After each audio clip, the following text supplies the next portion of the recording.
Good morning, students. Today we will discuss about heat, work and internal energy. What is heat, what is work and what is internal energy? बेटा आपने पहले क्लासों में वैसे आपने heat और work को जान लिया होगा, हीट क्या होती है और वर्क क्या होता है, ठीक है ना। मेरे को दोनों को यहाँ एक्सप्लेन करने की ज्यादा जरूरत नहीं है। जैसे कि अगर हम बात करें हीट की, तो हीट क्या होती है?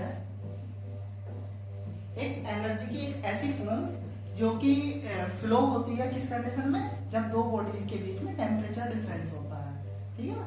टेम्परेचर की जनरेशन कैसी थी वो हमने जीरोथ लॉ में हमने इसके बारे में डिस्कस किया हुआ है, ठीक है ना। तो हीट क्या है? A form of energy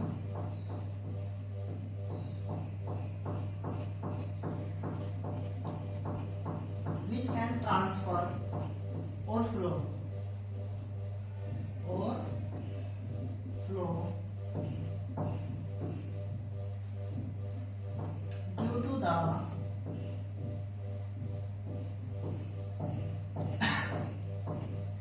due to the temperature difference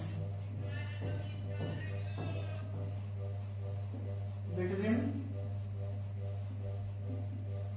two bodies। अगर हमारे पास दो बॉडी हैं, दो ऑब्जेक्ट हैं, एक का टेम्परेचर अलग है, दूसरे का टेम्परेचर अलग है, ठीक है ना। तो वो दो के बीच में हमारा हीट, वो एक एनर्जी की वो फॉर्म जो टेम्परेचर डिफरेंस के कारण फ्लो होती है। मतलब जैसे कि मेरे पास मेरे दो हैंड है, मैंने एक को आग के पास रखा, फायर के पास रखा हुआ है, एक मेरा ठंडी जगह पर रखा हुआ है। तो फायर के पास वाला जो है मेरा बेटा क्या है, उसका टेम्परेचर ज्यादा होगा और जो कोल्ड जगह पर रखा था उसका टेम्परेचर कम होगा। लेकिन जब दोनों को पास में लाते हैं तो क्या है बेटा, जो मेरा हैंड फायर के पास था उससे एनर्जी का ट्रांसफर दूसरे हाथ में आने लगता है, हैंड में आने लगता है। तो बेटा ये जो फॉर्म है एनर्जी की जो फ्लो होती है किसके कारण? टेम्परेचर डिफरेंस के कारण, वो हमारी क्या कहलाती है? हीट कहलाती है, ठीक है। इज नोन एज हीट, ठीक है ना। ये आपने पुरानी क्लासों में पढ़ा होगा। वर्क के बारे में भी आप जानते हैं अच्छे से, वर्क क्या होता है, ठीक है ना। हीट भी आप जानते हैं, हीट हमारे टेम्परेचर डिफरेंस के कारण होती है। और टेम्परेचर क्या होता है? टेम्परेचर को भी आप जानते हैं, टेम्परेचर क्या होता है? हॉटनेस और डिग्री ऑफ हॉटनेस और कोल्डनेस, ठीक है ना। कोई ऑब्जेक्ट कितना ज्यादा हॉट है कितना ज्यादा कोल्ड है वो कौन बताता है? टेम्परेचर बताता है। और इस टेम्परेचर डिफरेंस के कारण जो एनर्जी ट्रांसफर हो रहा है वो क्या होती है? हीट होती है। वर्क को आप जानते हैं, ठीक है ना। पहली क्लासों में आप पढ़ के आए हैं वर्क क्या होता है, फोर्स इनटू डिस्प्लेसमेंट। और हम थर्मोडायनेमिक सिस्टम में भी पढ़ेंगे आगे वो वर्क कैसे निकालते हैं थर्मोडायनेमिक सिस्टम का, ठीक है ना। उसको हम पूरा डिटेल में पढ़ेंगे। अब हम बात करते हैं मेनली इंटरनल एनर्जी की। यहाँ पर जो नया कॉन्सेप्ट है वो क्या है हमारा बेटा? Internal energy. बेटा हम जो यहाँ पर इंटरनल एनर्जी को रिप्रेजेंट करेंगे वो करेंगे यू से, कैपिटल यू से रिप्रेजेंट करेंगे, ठीक है ना। उससे पहले समझने के लिए बेटा हमने जैसे कि हमारे पास अगर कोई थर्मोडायनेमिक सिस्टम है, माना हमारे पास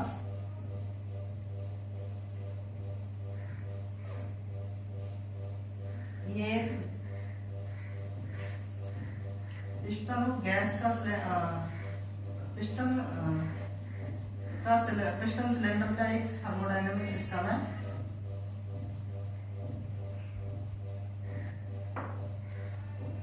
जिसके अंदर हमारी क्या बेटा एक गैस फिल है।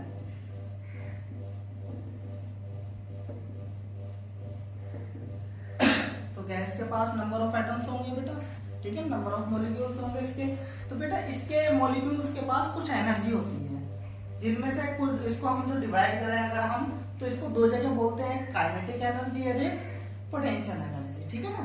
एक होगी हमारी पोटेंशियल एनर्जी और एक क्या होगी हमारी काइनेटिक एनर्जी हो जाती है, ठीक है ना। लेकिन गैस की कंडीशन में हमारी पोटेंशियल एनर्जी क्या होती है? जीरो होती है। किसी भी थर्मोडायनेमिक सिस्टम की गैस की कंडीशन में हमारी पोटेंशियल एनर्जी हम क्या है मेनली क्या लेके चलते हैं? जीरो। क्योंकि हम ये नहीं बोल सकते कि हमारा गैस का आइटम एक पर्टिकुलर जगह पे है, वो क्या लगातार मूव करता रहता है हमारा, ठीक है ना।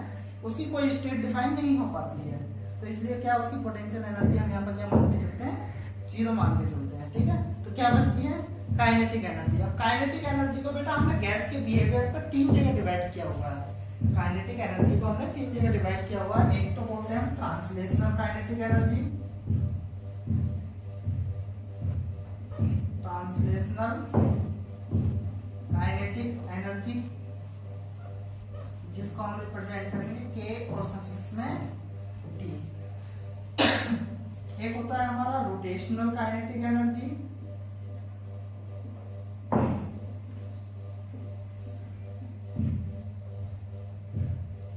जिसको हम रिप्रेजेंट करेंगे के और सफिक्स में आर। और एक होता है हमारा वाइब्रेशनल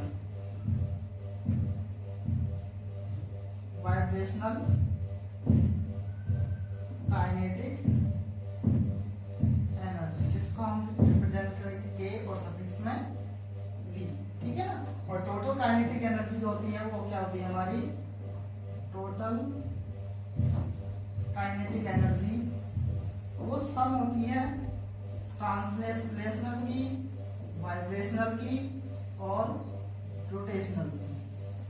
ठीक है ना। तीनों का मतलब अगर मॉलिक्यूल अगर ट्रांसलेशनल मोशन करते हैं तो ट्रांसलेशनल काइनेटिक एनर्जी होगी, अगर वो रोटेशनल मोशन कर रहे हैं तो रोटेशनल काइनेटिक एनर्जी होगी, अगर वो वाइब्रेशनल मोशन कर रहे हैं तो वो क्या होगी, आपने उसकी एनर्जी जो होगी हमारी क्या होगी बेटा, वाइब्रेशनल काइनेटिक एनर्जी। और जो टोटल काइनेटिक एनर्जी होती है वो इन तीनों काइनेटिक एनर्जी का सम होती है हमारा। ठीक है ना। और यहाँ पर हमने क्या बताया था, पोटेंशियल एनर्जी को हम किससे रिप्रेजेंट कर रहे हैं, पोटेंशियल एनर्जी को रिप्रेजेंट कर रहे हैं यहाँ पर हम V से।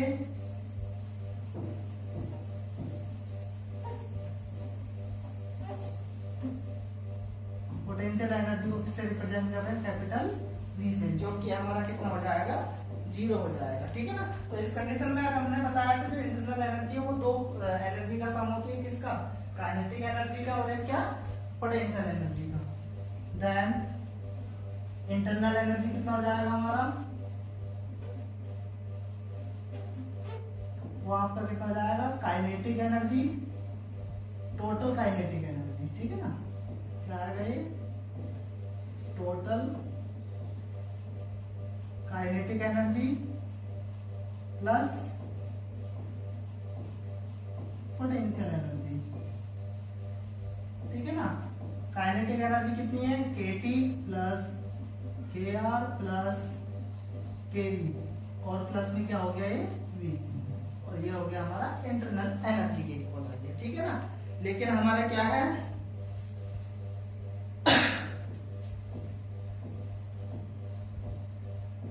फॉर एनी आइडियल गैस, किसी भी आइडियल गैस के लिए द पोटेंशियल एनर्जी, इसको आप लिख सकते हैं बेटा,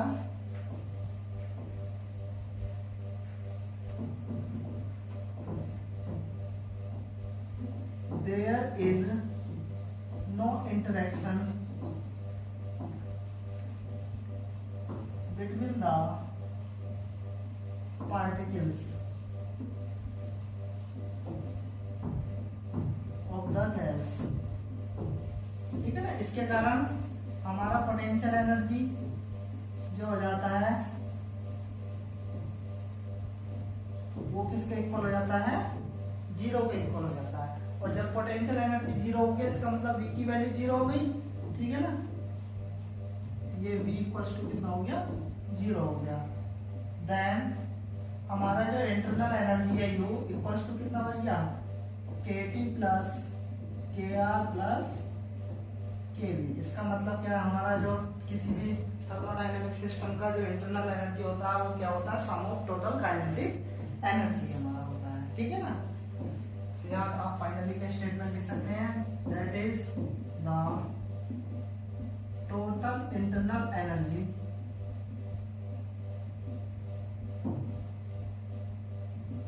of a thermodynamic system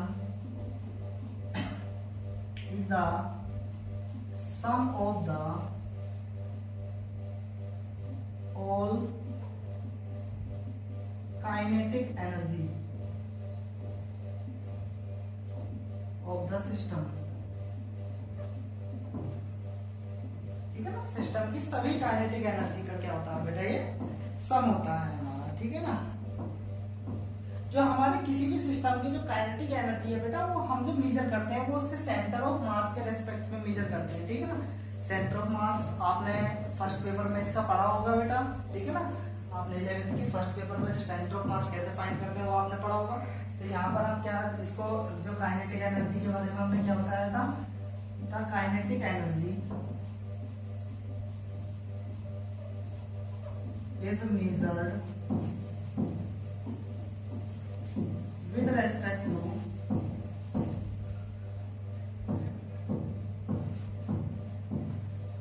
the center of mass of the system। System के सेंटर ऑफ मास के रेस्पेक्ट में हम उसको मेजर करते हैं बेटा, ठीक है ना। ये हमारी क्या हो जाती है, काइनेटिक एनर्जी हो जाती है, ठीक है ना। अब अगर हम काइनेटिक एनर्जी की कुछ प्रॉपर्टीज के बारे में बात करें, जैसे कि हमारा ये काइनेटिक एनर्जी होती है वो हमारा स्टेट वेरिएबल होती है, ठीक है ना।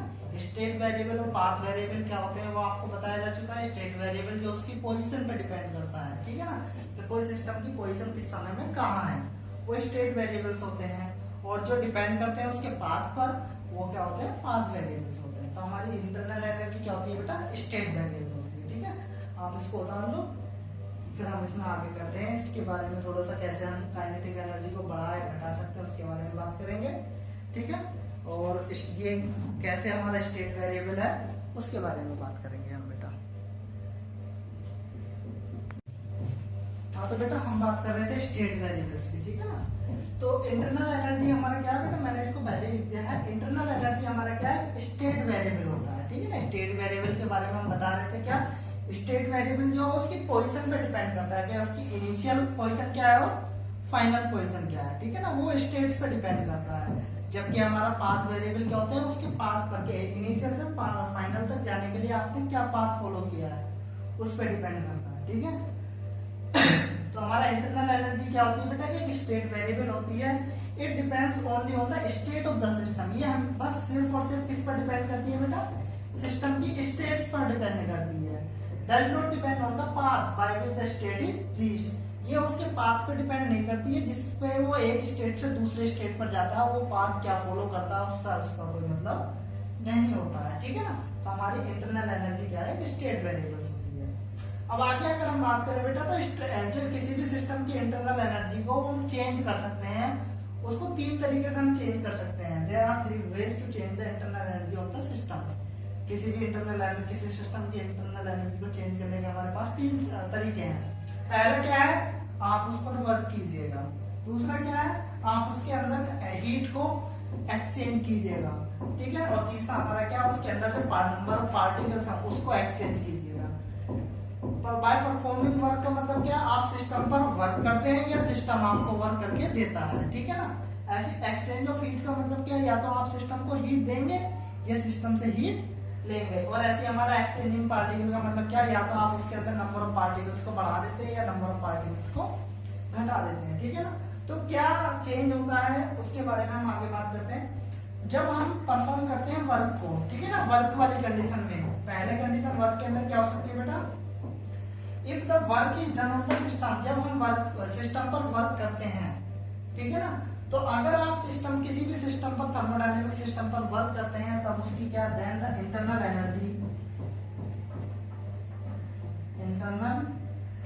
Energy will be increased.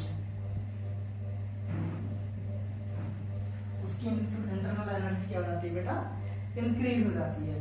और अगर if the work is done by the system, यहाँ पर था ऑन द सिस्टम, आप सिस्टम को वर्क कर रहे हैं, आप सिस्टम पर वर्क कर रहे हैं।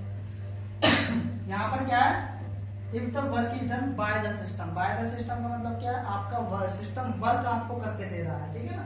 उस कंडीशन में then internal energy will be decrease. उस कंडीशन में आपका क्या बेटा, इंटरनल एनर्जी क्या हो जाती है, डिक्रीज हो जाती है, ठीक है ना। यहाँ पर आपका क्या है, पहली कंडीशन में जब आप सिस्टम पर वर्क कर रहे हैं तो इंटरनल एनर्जी बढ़ती है। और क्या है बेटा, जब आपको सिस्टम वर्क करके देता है तो उस समय में हमारी क्या इंटरनल एनर्जी क्या हो जाती है, डिक्रीज हो जाती है। सेम कंडीशन बेटा हीट के लिए, बाय एक्सचेंजिंग हीट में if the heat is given to the system, जब आप सिस्टम को हीट देते हैं then internal energy will be increased. आपकी क्या बेटा इंटरनल एनर्जी क्या जाती है, बढ़ जाती है, आपकी इंक्रीज हो जाती है। If the heat is taken from the system, और जब आप सिस्टम से हीट को ले लेते हैं then internal energy will be decrease. और इस कंडीशन में आपका क्या बेटा सिस्टम की इंटरनल एनर्जी क्या हो जाती है, डिक्रीज हो जाती है। By exchanging of the particles, जब हम पार्टिकल को एक्सचेंज करते हैं तो उस कंडीशन में हमारा क्या है, if the particles are increasing, जो सिस्टम के अंदर क्या है, आप पार्टिकल्स को क्या बढ़ा रहे हैं, आप उनकी काउंटिंग को, नंबर ऑफ पार्टिकल्स की काउंटिंग को क्या कर रहे हैं बेटा, लगातार बढ़ाते जा रहे हैं, ठीक है ना। उस कंडीशन में इंटरनल एनर्जी क्या जाती है बेटा,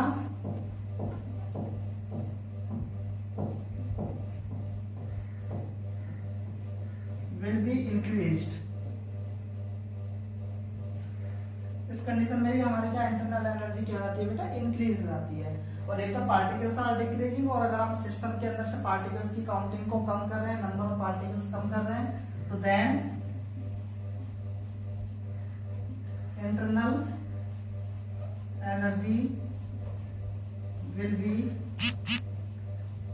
डिक्रीज। आपकी क्या बेटा इंटरनल एनर्जी क्या हो जाती है, डिक्रीज हो जाती है, ठीक है ना। तो इस तरीके से हम इन तीनों तरीके से हमारा क्या बेटा चेंज ऑफ इंटरनल एनर्जी हम यहाँ पर कर सकते हैं, ठीक है ना। वर्क करा अपने सिस्टम पर, तो जो हमने टोटल सिस्टम की जो एनर्जी थी वो क्या थी, सम ऑफ टोटल काइनेटिक एनर्जी, ठीक है ना। तो उसी के बेस पे हमारा क्या तीनों के कारण चेंज हमारा होता रहता है हमारा, ठीक है ना। तो उस तरीके से हम अगर वर्क को करते हैं सिस्टम पर तो हमारी काइनेटिक सॉरी इंटरनल एनर्जी बढ़ती है, और अगर सिस्टम वर्क करके देता है तो उसकी इंटरनल एनर्जी क्या जाती है, घट जाती है हमारी, ठीक है ना। सेम ही यहाँ पर होता है, अगर आप हीट सिस्टम को देते हैं तो उसकी इंटरनल एनर्जी बढ़ती है, और अगर आप सिस्टम से हीट लेते हैं तो इंटरनल एनर्जी क्या होती है, घटती है। ऐसे हमारा एक्सचेंज ऑफ पार्टिकल्स में होता है, नंबर ऑफ काउंटिंग जब हम वहाँ पर बढ़ाते हैं तो इंटरनल एनर्जी बढ़ जाती है, और नंबर ऑफ काउंटिंग जब घटाते हैं, डिक्रीज करते हैं, तो ये क्या होती है बेटा, डिक्रीज हो जाती है हमारी, ठीक है ना।